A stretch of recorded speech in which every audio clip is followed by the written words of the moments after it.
wabarakatuh. Perkenalkan, nama saya Nurul Ramadan dari Manajemen B 2020. Nah, di video kali ini saya akan menjelaskan mengenai penggunaan salah satu rumus pada Microsoft Excel. So, teman-teman yang penasaran, saksikan terus videonya ya. Jadi di sini aku udah ada contoh soal yang bakal kita kerjain nantinya untuk kita belajar rumus-rumus Excel. Dan bisa teman-teman lihat di sini ada beberapa data dan juga beberapa soal yang nanti bakal kita kerjai untuk kita berlatih. Sebelum itu kita lihat dulu yuk apa aja data yang tersedia. Ada nama dan juga jalur masuk, terus ada juga jenjang pendidikan, juga program studi, dan yang terakhir adalah fakultas dari setiap mahasiswa. Oke, di sini kita juga udah ada beberapa soal nih. Yang pertama adalah hitunglah jumlah total mahasiswa. Yang kedua, hitunglah jumlah masing-masing jalur masuk mahasiswa. Yang ketiga, hitunglah jumlah masing-masing jenjang pendidikan mahasiswa. Yang keempat, hitunglah jumlah masing-masing program studi mahasiswa. Dan yang kelima, hitunglah jumlah masing-masing fakultas mahasiswa. Oke, jadi langsung aja kita ke soal yang pertama. Untuk soal yang pertama ini, teman-teman semua bisa menggunakan rumus count, di mana rumus count ini digunakan untuk menghitung jumlah sel yang terisi.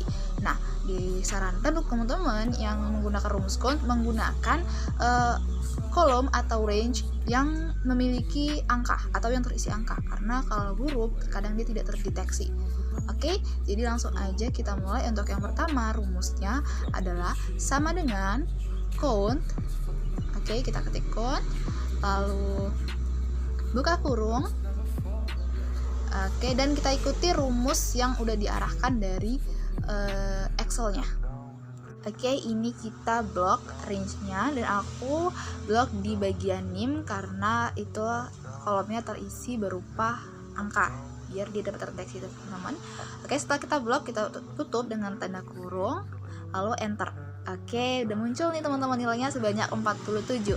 Jadi total mahasiswa semuanya adalah 47.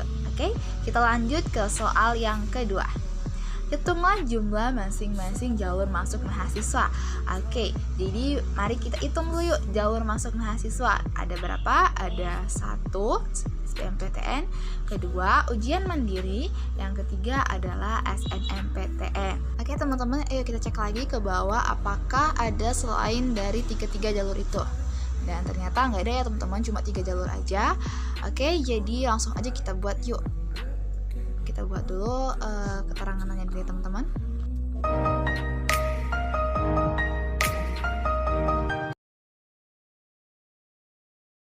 Yang kedua ini kita menggunakan rumus countif, di mana rumus countif ini digunakan untuk menghitung penjumlahan bersyarat. Oke, langsung aja kita tulis sama dengan countif, lalu buka kurung, dan teman-teman harus perhatikan ya, dianya itu ada petunjuknya yaitu range dan juga kriterianya. Oke, untuk range-nya kita blok di bagian jalur SBMPTN.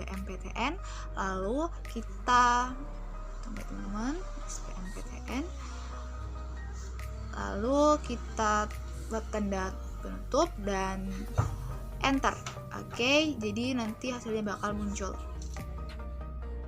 Oke teman-teman. Nah, untuk selanjutnya pada jalur mandiri dan juga SNMPTN juga dengan cara yang sama ya teman-teman. Kita percepat aja ya. Pokoknya intinya teman-teman semua harus ngikuti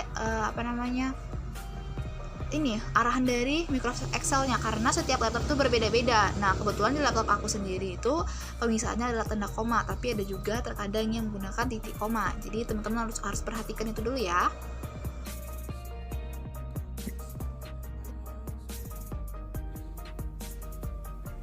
Oke teman-teman, udah selesai nih dan dapat hasilnya itu jalur SBM sebanyak 21 orang, SNMPTN sebanyak 4 orang, dan mandiri sebanyak 22 orang. Oke, jadi udah pas ya teman-teman, sesuai dengan jumlahnya tadi 47 ya. Oke, kita rapikan sebentar. Oke, nah kita masuk soal yang ketiga, yaitu hitunglah jumlah masing-masing jenjang pendidikan mahasiswa. Oke, kita lihat dulu ke atas di bagian kolom jenjang pendidikan, ada berapa sih jenjang pendidikan mahasiswa kita. Oke teman-teman, kita lihat sini. Yang pertama itu ada strata 1 dan juga strata 2 dan juga diploma 3. Oke, jadi langsung aja nih kita buat, karena ada 3. Kita scroll ke bawah lagi, kayaknya nggak ada ya teman-teman. Oke, kita langsung buat ya. Nah, sama seperti soal yang kedua tadi, yang soal ketiga ini kita juga menggunakan rumus kontif. Nah, langsung aja aku ketik kontif. Oke, tetap sama ya teman-teman, gak ada perbedaan karena tetap dianya penjumlahan namun memiliki kriteria atau persyaratan seperti itu. Jadi langsung aja aku percepat. Nah, teman-teman jangan lupa untuk selalu ikuti arahan yang udah yang dikasih sama Microsoft Excel-nya gitu. Jadi nggak akan salah gitu. Oke, teman-teman.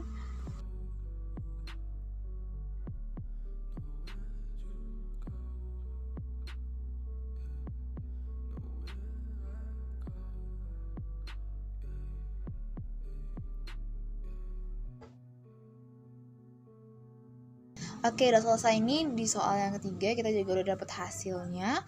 Oke, di soal yang keempat kita mulai hitunglah jumlah masing-masing program studi mahasiswa. Oke, kita hitung ya berapa program studi. Yang pertama itu ada pendidikan teknik elektro, pendidikan informatika, pendidikan matematika, pendidikan kimia, biologi, bahasa dan sastra, bahasa Inggris, manajemen dan juga akuntansi. Dan kita lihat ke bawah lagi, sepertinya nggak ada lagi nih ya. Oke, jadi kita langsung aja mulai untuk soal yang keempat.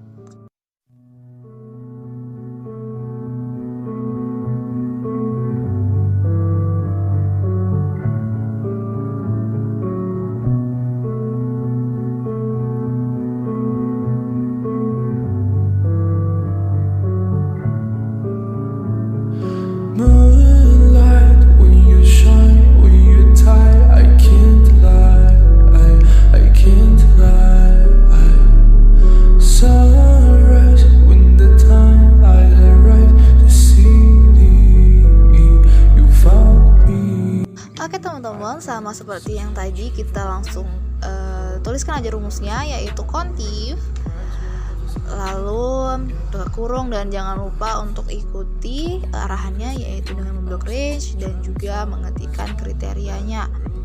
Oke teman-teman, jangan lupa tanda kurung dan juga enter, dan dapatlah dia hasilnya untuk pendidikan teknik elektro. Nah teman-teman, aku juga punya cara cepet sih sebenarnya, tapi ini dilakukan kalau teman-teman udah benar-benar menguasai rumus Excel dan juga udah hafal ya. Karena kalau ngerjakan data sebanyak ini mungkin kita bakal bosan untuk ngetik berulang kali rumus. Jadi caranya itu teman-teman lihat di bagian bawah itu ada tanda-tanda plus gitu. Nanti teman-teman tinggal tarik ke bawah aja. Lalu nanti tapi catatan penting banget, teman-teman harus cek lagi satu persatu karena terkadang rumusnya itu nggak benar gitu. Maksudnya bukan nggak benar, ada yang keliru. Jadi kayak ini dianya di bagian kedua teknik informatika, di situ masih dalam bentuk teknik elektro. Jadi kita harus ubah. Nah ini hanya untuk mempercepat kita agar tidak mengulang rumus berulang kali gitu. Jadi teman harus cek satu persatu lagi agar data yang didapatkan itu adalah data yang benar gitu teman-teman.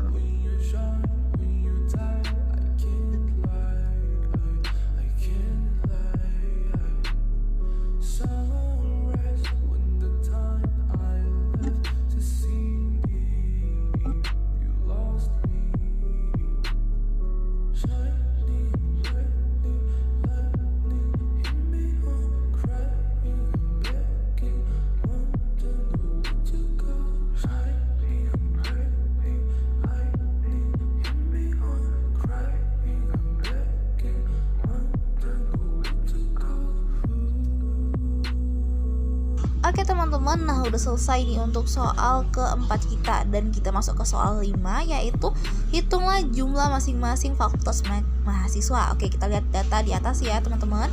Berapa jumlah fakultas dari mahasiswa? Kita hitung dulu. Yang pertama itu ada fakultas ekonomi, juga fakultas teknik, fakultas ilmu pengetahuan alam, dan juga itu aja deh. Enggak teman-teman, ada satu lagi aku keliru, itu adalah fakultas sastra. Jadi kita cepet aja, kita copy paste nama-namanya agar cepet kita kerjai gitu. Oke teman-teman, untuk soal yang ini kita juga sama menggunakan rumus kontif ya teman-teman, dan dengan cara yang sama juga seperti cara-cara sebelumnya. Kita langsung aja tulis rumusnya sama dengan lalu kontif, lalu jangan lupa block range, dan masukkan kriteria. Dan jangan lupa teman-teman, aku nih gunakan rumus cepat juga dengan cara menarik tanda panah di bagian ujung kirinya, dan sekali lagi aku bakal pastikan satu persatu lagi kriterianya, karena ini hanya untuk mempermudah kita agar tidak mengetik rumus berkali-kali. Oke? I've been searching on you, chasing for my life. Cold, I never choose the light. I would rather pay the price for heaven say like. Yeah, I mean anything I have. Calling me crazy, going off safety, trying to top my spotlight. Rolling with the thing who you try to be, the only thing I know. I hold this, but you let go my soul so easy. I'm falling. Darkness breaks the quiet, come inside, my heart's beating. Nah teman-teman, udah selesai nih, kita bisa lihat hasilnya. Dari yang pertama itu 47, dan yang kedua itu udah ada, dan yang ketiga itu adalah jenjangnya juga udah dapet, dan yang kelima juga udah dapet. Jadi udah selesai nih ya untuk tugas yang pertama gitu.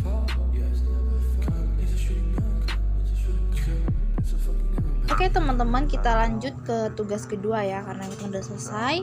Oke, kali ini kita bakal gunai rumus, VLOOP, dan juga HLOOP dengan juga tabel bantuan, dan aku juga udah sediain datanya. Nah langsung aja kita mulai. Itu di yang pertama adalah nama barang untuk yang VLOOP. Nah untuk HLOOP dan VLOOP ini sebenarnya sama, cuma menggunakan kriteria yang berbeda. Kalau dianya VLOOP itu menggunakan tabel bantuan yang vertikal, dan juga untuk yang HLOOP itu menggunakan tabel bantuan yang horizontal gitu teman-teman. Jadi nggak terlalu signifikan juga bedanya. Kita mulai aja ya dari yang pertama. Oke, jadi kita langsung ke harga barang. Nah, sebenarnya ini juga nggak terlalu sulit ya kan teman-teman. Kita langsung aja ketik sama dengan lalu VLOOP. Oke, nah nanti itu bakal ada petunjuk dari Excelnya, dan kita ikuti aja. Buka kurung, lalu kita bentar teman-teman, belum muncul. Oke, ini salah. Bentar ya teman-teman, aku perbaiki lagi. Oke.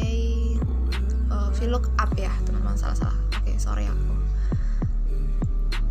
Oke, jadi kurung. Nah ini ada petunjuknya teman-teman. Yang pertama itu adalah value. Nah ini adalah kodenya, jadi kita blok di kode, kita klik di kode, lalu ikuti tanda koma. Nah selanjutnya adalah table array, itu adalah tabel bantuan. Oke, tabel bantuan, kita blok tabel bantuan. Oke, sorry teman-teman agak lama. Oke, setelah kelewatan. Oke, tabel bantuan, lalu koma, dan yang terakhir itu adalah rank lookup-nya. Nah, jadi rank lookup ini sebenarnya ini kan kita mau cari barang. Nah, kita lihat tuh di tabel bantuan nama barang tuh keberapa. Jadi kode itu pertama, nama barang kedua, harga ketiga, dan satuan keempat. Jadi kita mau yang nama barang, kita buat berarti yang kedua. Oke, kita ketik angka 2, lalu kita buat tanda kurung. Oke, lalu enter. Oke, langsung muncul kan teman-teman dia sabun. Nah, begitu juga untuk yang selanjutnya. Nah, aku percepat aja ya. Oke, teman-teman, aku lupa. Aku mau coba gunain cara cepat, kira-kira di VLOOP ini bisa nggak ya? Kita coba ya teman-teman cara cepatnya dengan menggunakan tanda tambah di ujung kiri, lalu kita tarik ke bawah untuk cara cepatnya. Oke, ternyata bisa. Dan kita cek lagi ya satu persatu apakah ini udah benar sesuai dengan kodenya. Oke, kita cek dulu untuk garam itu kodenya sesuai nggak. Oke, sama. Selanjutnya juga kita cek. Nah, untuk ke bawah ternyata tidak bisa. Oke, terpaksa kita, bukan terpaksa sih, kita harus ketik rumus secara manual. Dan yang aku udah coba. Oke, dan aku scroll ke bawah. Ternyata kayaknya ini ada batasnya gitu ya teman-teman. Aku juga kurang paham banget. Oke, sorry teman-teman, ada kesalahan di rumusnya. Oke, udah dapet nih. Oke kan, cepet kan, gak lama-lama banget. Dan kita masuk ke yang kedua, itu adalah harga. Sama seperti tadi, kita buat rumusnya VLOOKUP dan blok, dan juga, nah ini kita buat angka 3 karena harga itu kan termasuk yang ketiga. Nah aku juga buat cara cepetnya dan ternyata nggak bisa juga. Jadi oke, ini aku percepat simpan lagi, aku ketik lagi rumus ulang di bawah yang nggak terkena namanya. Nah, jika lagi pada teman-teman ini jangan lupa untuk ngecek nih, karena kadang dia mau keliru. Jadi ini hanya kita mempercepat karena efisiensi waktu kan sangat penting teman-teman. Oke. Oke, maaf teman-teman, untuk yang kedua ini sebenarnya tadi aku udah buat beberapa videonya kan, tapi kayaknya filenya terhapus, jadi ini aku sambungin aja ya. Oke. Untuk yang lookup ini sama seperti yang VLOOKUP, hanya aja itu dia beda di rumus awalnya. Kalau di VLOOKUP itu huruf awalnya V, lookup itu H. Untuk yang lainnya itu tetap sama, nggak ada bedanya dengan VLOOKUP teman-teman. Jadi teman-teman bisa lihat, pertama itu blok, jangan lupa itu kode, dan jangan lupa range-nya itu menggunakan yang horizontal. Nah, oke, kita blok yang horizontal. Nah, jangan lupa teman-teman untuk yang ketiga itu kita hitungnya dari atas ke bawah ya teman-teman, bukan dari samping ke kanan. Jadi untuk barang kita hitung yang bawah itu 1, 2, 3, 4. Nah, jadi barang itu kedua. Oke, kita percepat aja teman-teman untuk mengefisiensi waktu. Oke.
Nah, mungkin teman-teman bertanya-tanya nih, sebenarnya lookup dan VLOOKUP ini untuk apa sih gunanya gitu kan. Nah, oke, kita kasih contoh nih teman-teman. Jadi VLOOKUP dan lookup ini untuk memudahkan kita dalam ngecek stok barang, contohnya salah satunya. Oke, jadi langsung aja ini aku ubah salah satu kodenya yang menyamai kode yang lain. Jadi ini kayak di sabun kodenya itu kan 012, aku ubah menjadi B532. Oke, jadi ntar ya teman-teman, B532 dan langsung aja enter.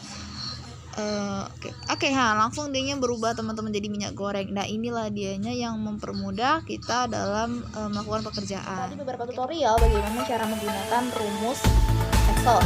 Buat teman-teman yang udah menyaksikan video ini, terima kasih banyak dan sampai jumpa di video selanjutnya. Wassalamualaikum warahmatullahi wabarakatuh.